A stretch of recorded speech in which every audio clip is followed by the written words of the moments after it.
గౌరవనీయులైన మన రాష్ట్ర అధ్యక్షులు జగన్మోహన్ రెడ్డి గారు,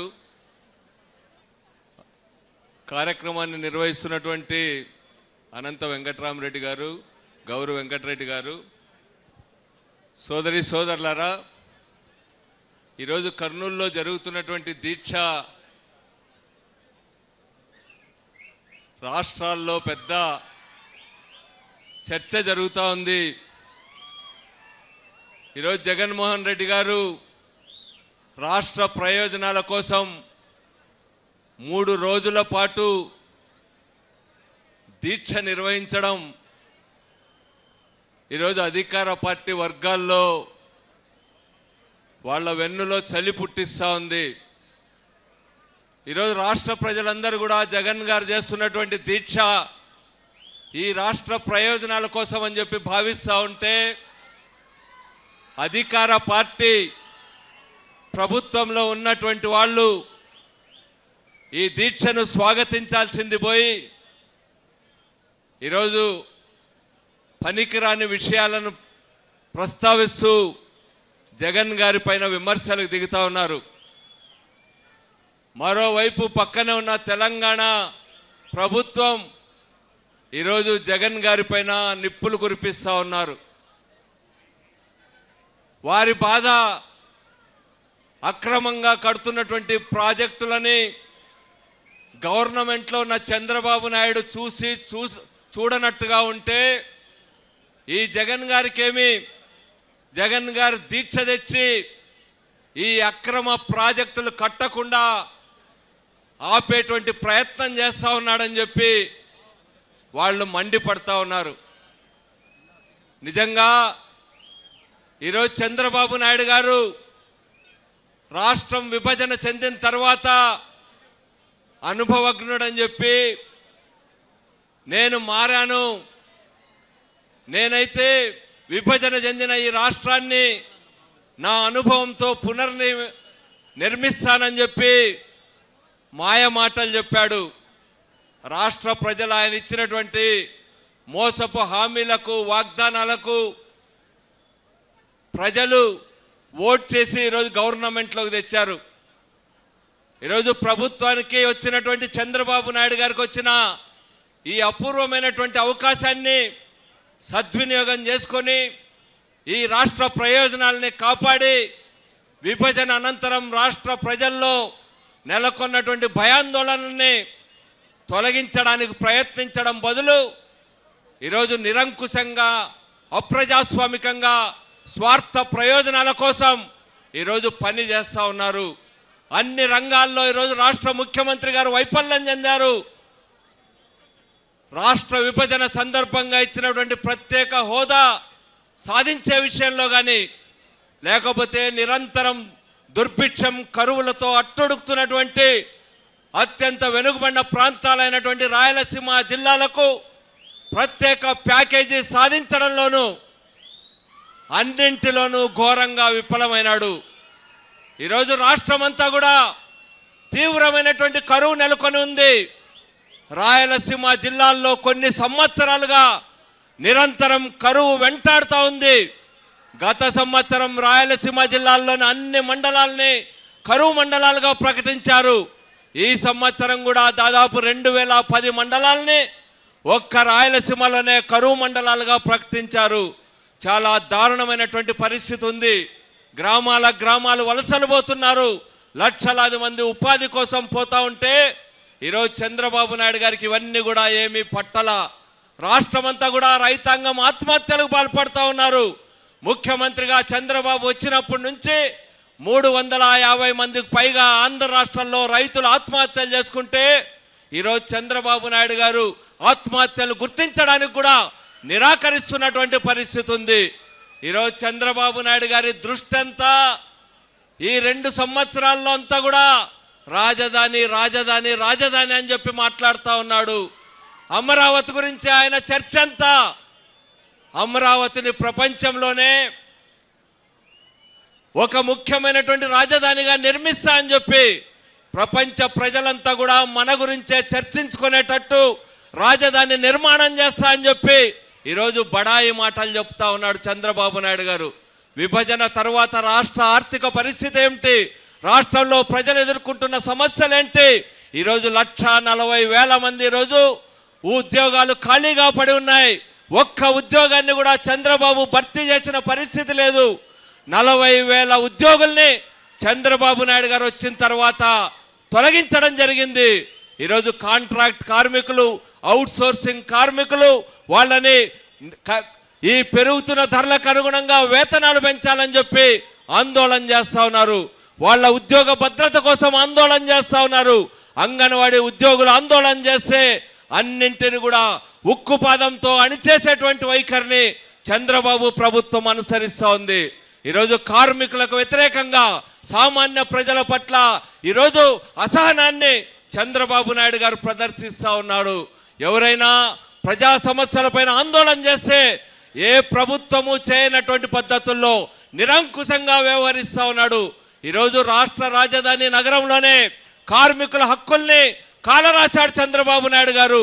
కార్మికులు వాళ్ళ పని గంటల గురించి అడగడానికి వీళ్ళ, వాళ్ళ బతుకుల గురించి మాట్లాడడానికి వీళ్ళ, వాళ్ళను పరామర్శించడానికి ఏ రాజకీయ పార్టీని కూడా అనుమతించినటువంటి నిరంకుశ విధానాలను అవలంబిస్తూ ఉన్నాడు. ప్రజా సమస్యలను లేవనెత్తితే వారందరూ రాష్ట్ర అభివృద్ధికి ఆటంకంగా మారారని చెప్పి ఈరోజు చంద్రబాబు నాయుడు గారు మాట్లాడుతూ ఉన్నారు. కాల్ మనీ విషయంలో అక్కడ సెక్స్ కుంభకోణం జరిగితే ఇది అన్యాయం. ఆడవాళ్ళని హింసిస్తూ ఉన్నారు, ఆడవాళ్ళని దారుణంగా అవమానిస్తూ ఉన్నారంటే రాష్ట్ర అభివృద్ధికి అడ్డుపడతారంటాడు. ఏ విషయం మాట్లాడినా రాష్ట్ర అభివృద్ధికి అడ్డుపడుతున్నారంటారు. రాష్ట్రంలో అప్రజాస్వామిక పరిపాలన కొనసాగుతుంది. ఈ రాష్ట్రంలో ఇన్ని సమస్యలు మూలుగుతూ ఉంటే చంద్రబాబు నాయుడు గారు తన అనుభవాన్ని రంగరించి ఈ రాష్ట్ర ప్రజలందరినీ కూడా సమైక్యపరిచి అన్ని పక్షాలని కలుపుకొని పోవడానికి బదులు సంకుచితంగా ఈరోజు ఏకపక్షంగా వ్యవహరిస్తూ ఉన్నాడు. ప్రత్యేక హోదా సాధించడంలో విఫలమైనాడు. అన్ని రంగాల్లో విఫలమైన చంద్రబాబు నాయుడు గారు ఈరోజు ప్రజల ఆలోచనలను తప్పుదారి పట్టించడానికి ఈరోజు ఎమ్మెల్యేలను కొనుగోలు చేసేటువంటి పరిస్థితి తీసుకొస్తా ఉన్నాడు. అత్యంత అవమానకరమైనటువంటి రీతిలో ఈరోజు శాసనసభ్యుల్ని కొనుగోలు చేయడం అనేటువంటి దానికి ఈరోజు చంద్రబాబు గారు దిగజారుతా ఉన్నాడు. చంద్రబాబు గారు అనైతికంగా, అప్రజాస్వామికంగా ఈరోజు శాసనసభ్యుల్ని కొనుగోలు చేస్తూ ఉంటే సొంత పార్టీలోనే ఈరోజు తీవ్రమైన వ్యతిరేకత వ్యక్తమవుతా ఉంది. ఈరోజు ఒక్కొక్క శాసనసభ్యుని వాళ్ళు కొన్నట్టల్లా తెలుగుదేశం పార్టీలో అంతర్గత విభేదాలు తీవ్రమవుతున్నటువంటి పరిస్థితి ఈరోజు ఉంది. ఈరోజు అసలు చంద్రబాబు నాయుడు గారికి సిగ్గు అనిపించడం లేదా అని చెప్పి నేను అడుగుతా ఉన్నా. 9 ఏళ్ళు ముఖ్యమంత్రిగా పనిచేశా, 9 ఏళ్ళు ప్రతిపక్ష నాయకుడిగా పనిచేశా, దేశంలోనే సుదీర్ఘమైన రాజకీయ అనుభవం నాకుందని చెప్పుకునే చంద్రబాబు నాయుడు గారు ఈరోజు పరిపాలన పైన, ప్రజా సమస్యలపైన కేంద్రీకరించకుండా ఈరోజు పక్క పార్టీ నుంచి గెలిచినటువంటి వాళ్ళు ఈరోజు వైఎస్ జగన్ గారి నాయకత్వంలో ఎన్నికైనటువంటి వాళ్ళని ప్రలోభాలకు గురి చేసి ఈరోజు కొనివేస్తా ఉన్నటువంటి పరిస్థితి ఉంది. ఒక కర్నూలు జిల్లానే తీసుకుందాం. కర్నూలు జిల్లా ప్రజలు మొత్తంగా గుండగుత్తుగా ఈరోజు జగన్ గారి పార్టీకి అధికారాన్ని అప్పగొచ్చారు. జెడ్పీటీసీ సభ్యులంతా మన పార్టీ వాళ్ళే గెలిచారు. ఈరోజు ఎంపీపీలంతా మన వాళ్ళే గెలిచారు. శాసనసభ్యులు 2 తప్ప అందరూ మన వాళ్ళే గెలిచారు. పార్లమెంట్ సభ్యులు మన వాళ్ళే గెలిచారు. ఈరోజు ఆ విధంగా ప్రజా తీర్పు వస్తే ప్రజా తీర్పును వమ్ము చేసి సిగ్గు ఎగ్గు లేకుండా జిల్లా పరిషత్తో మొదలుకొని ఈ రోజు వరకు కూడా అనైతికంగా పార్టీ ఫిరాయింపులకు పాల్పడతా ఉన్నారు. ఇవన్నీ ఒక ఎత్తు అయితే ఈరోజు రాష్ట్రానికి ప్రమాదం ముంచుకొచ్చిందని చెప్పి జగన్ గారు 3 రోజుల పాటు నిరాహార దీక్ష చేస్తున్నాడు. నిజంగా తెలంగాణ ప్రభుత్వం ఈరోజు ప్రతిపాదించి ఈరోజు శంకుస్థాపనలు చేసి టెండర్లు ఖరారు చేసి ముందుకు పోతా ఉంటే ఈ రాష్ట్ర ప్రజలకు రాబోయే కాలంలో తాగడానికి నీళ్లు కూడా దక్కకుండా పోయే పరిస్థితి దాపురిస్తే ఈరోజు చంద్రబాబు నాయుడు గారు ఏం చేస్తా ఉన్నారు? చంద్రబాబు నాయుడు గారు ఈరోజు చెప్పాడు, నేను 10 సార్లు లేఖలు రాశాం, మేమంతా కూడా సెంట్రల్ సిడబ్ల్యూసి దృష్టి తీసుకెళ్ళాం అని చెప్పి మాటలు చెప్తా ఉన్నారు. లేఖలు రాస్తేనే సరిపోతుందా అని చెప్పి నేను అడుగుతా ఉన్నా. ఈ సంవత్సరం మనం తీవ్రమైన కరువును అనుభవించాం. మొత్తం ప్రాజెక్టులన్నీ ఒట్టిపోయినాయి.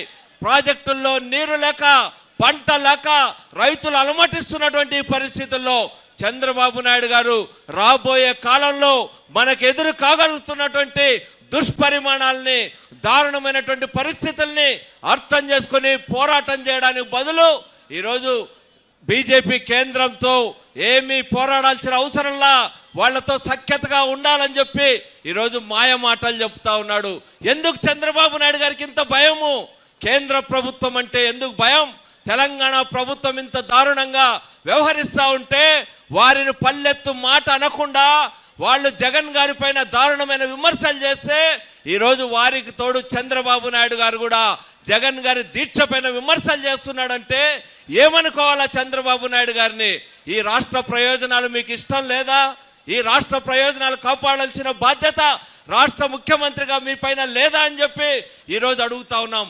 ఈ రోజే కాదు, ప్రతిరోజు శాసనసభలో ప్రజా సమస్యల కోసం మేం జగన్ గారి నాయకత్వంలో పోరాడుతూ ఉంటే ఈరోజు మా గొంతు నిలవడానికి ప్రయత్నం చేస్తూ ఉన్నాడు. ఈరోజు శాసనసభలో ప్రజా సమస్యలు ప్రస్తావిస్తే సస్పెన్షన్లకు గురి చేస్తూ ఉన్నారు. జగన్ గారిని మాట్లాడకుండా చుట్టుముట్టి ఈరోజు అత్యంత హీనమైనటువంటి పదజాలంతో ప్రతిపక్ష నాయకుడనే కనీస గౌరవం లేకుండా అప్రజాస్వామికంగా ఈరోజు వ్యవహరిస్తూ ఉన్నారు. ఈరోజు చంద్రబాబు నాయుడు గారికి మీకెంత మెజారిటీ అని చెప్పి నేను అడుగుతా ఉన్నా. మా జగన్ గారికి కడప పార్లమెంట్ సీట్లో వచ్చిన 5 లక్షల మెజారిటీ కూడా మీకు రాష్ట్రం అంతా రాలా. ఎందుకింత మీకు అహంభావం అని చెప్పి నేను అడుగుతా ఉన్నా. ఈ అప్రజాస్వామిక విధానాలకు వ్యతిరేకంగా మనం పోరాటం చేయాలా. ఈరోజు కొంతమంది శాసనసభ్యులను కొనుగోలు చేసి వాళ్లతో జగన్ గారి పైన వ్యక్తిగత విమర్శలు ఈరోజు చేయిస్తా ఉన్నాడు చంద్రబాబు నాయుడు గారు. ఈరోజు చంద్రబాబు నాయుడు గారు ప్రలోభాలకు తలొగ్గి కొంతమంది చెప్తున్నటువంటి మోసపు మాటలు వాళ్ళు పిరికి పందలు. ఈరోజు మన పార్టీ నుంచి బయటికి పోయిన శాసనసభ్యులు దమ్మున్నటువంటి వాళ్ళు కాదు. ప్రజా సమస్యలపైన, అప్రజాస్వామిక విధానాలపైన పోరాటం చేసి మొనగాళ్ళగా నిలబడాల్సింది పోయి ఈరోజు భయపడి, ఈరోజు పిరికి పందల్లాగా ప్రలోభాలకు లోబడి ఈరోజు అనైతికంగా ఈరోజు పార్టీ మారుతున్నటువంటి వీళ్లకు వ్యతిరేకంగా ప్రజలు ఈరోజు పోరాటం చేయాలని చెప్పి ఈ సందర్భంగా విజ్ఞప్తి చేస్తా ఉన్నా. రాష్ట్రంలో అనేక సమస్యలు ఉన్నాయి. చంద్రబాబు వైఫల్యాలు గుట్టలుగా ఉన్నాయి.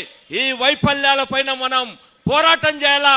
మన పార్టీ కొంతమంది ఎమ్మెల్యేలు పోయినంత మాత్రాన ఈరోజు ఎక్కడికి పోదు. జగన్ గారి పట్ల చెక్కు చెదరినటువంటి ప్రజాభిమానము ఈరోజు ఉంది. జగన్ లాగా ఈరోజు ప్రజాకర్షణ కలిగినటువంటి నాయకుడు ఈ రాష్ట్రంలో ఎవ్వరూ లేరు. జగన్ గారికి ప్రజా సమస్యల పైన, ముఖ్యంగా పేద వర్గాలు, రైతాంగ సమస్యల పట్ల చిత్తశుద్ధి ఉంది. రాజీ లేకుండా పోరాటం చేసే గుణం ఉంది. ప్రజలకు అత్యంత ఆప్యాయంగా దగ్గరయ్యేటువంటి గుణం ఉంది. అట్లాంటి జగన్ గారిని 4 ఫిరాయింపులతోనో 4 తప్పుడు కేసులతోనో జగన్ పార్టీని, ఈరోజు మన పార్టీని ఎవ్వరు కూడా ప్రజల నుంచి దూరం చేయలేరు. ఆ ఆత్మవిశ్వాసంతో ముందుకు పోదాం. రాబోయే కాలంలో పోరాడదాం. రాబోయే 3 ఏళ్ల కాలం కూడా మనదే. ఈరోజు చంద్రబాబు రోజుకు కూడా ప్రజలకు దూరం అవుతున్నాడు, ఒంటరైతున్నాడు, అవినీతి కూపంలో కూరుకుపోతున్నాడు, అనైతికంగా పరిపాలన చేస్తా ఉన్నాడు, అప్రజాస్వామికంగా పరిపాలన చేస్తున్నాడు. కార్మికులు, రైతులు, వ్యవసాయ కూలీలు, అన్ని వర్గాల ప్రజలు దూరమయ్యారు. కార్పొరేట్ శక్తుల అడుగులకు మడుగులొత్తుతూ ఈరోజు దుష్ట పరిపాలన చేస్తున్న చంద్రబాబు నాయుడు గారికి ఈరోజు ప్రజల్లో ఏమాత్రం విలువ లేదు. అదే మనకు బలం. మన నాయకుడు 100ల సార్లు ఈరోజు పోరాటాల్లో ప్రత్యక్షంగా పాల్గొన్నాడు. ఇంత ప్రత్యక్షంగా పాల్గొనేటువంటి నాయకుడు ఏ పార్టీకి కూడా లేడు. ఇదే మనకు బలం. ఈ బలంతోనే రాబోయే కాలంలో రాష్ట్ర అభివృద్ధి కోసం నిర్మాణాత్మకమైనటువంటి ప్రతిపక్షంగా ప్రజలను సమీకరిద్దాం, ప్రజలకు నాయకత్వం వహిద్దాం, ప్రజా పోరాటాలు నిర్వహిద్దామని చెప్పి మీకందరికీ కూడా వినయపూర్వకంగా విజ్ఞప్తి చేస్తూ, ఈ కష్టకాలంలో కూడా ఈరోజు జగన్ దీక్షకు అండగా ఒక పరీక్షా సమయంలో మీరంతా మద్దతునిచ్చి నిలబడుతున్నందుకు మీకందరికీ కూడా పేరు పేరున ధన్యవాదాలు, జేజేలు తెలియజేస్తూ నాకు అవకాశాన్ని ఇచ్చినందుకు ధన్యవాదాలు తెలుపుతూ ముగిస్తున్నా. జై వైఎస్ఆర్ కాంగ్రెస్ పార్టీ, జై జగన్.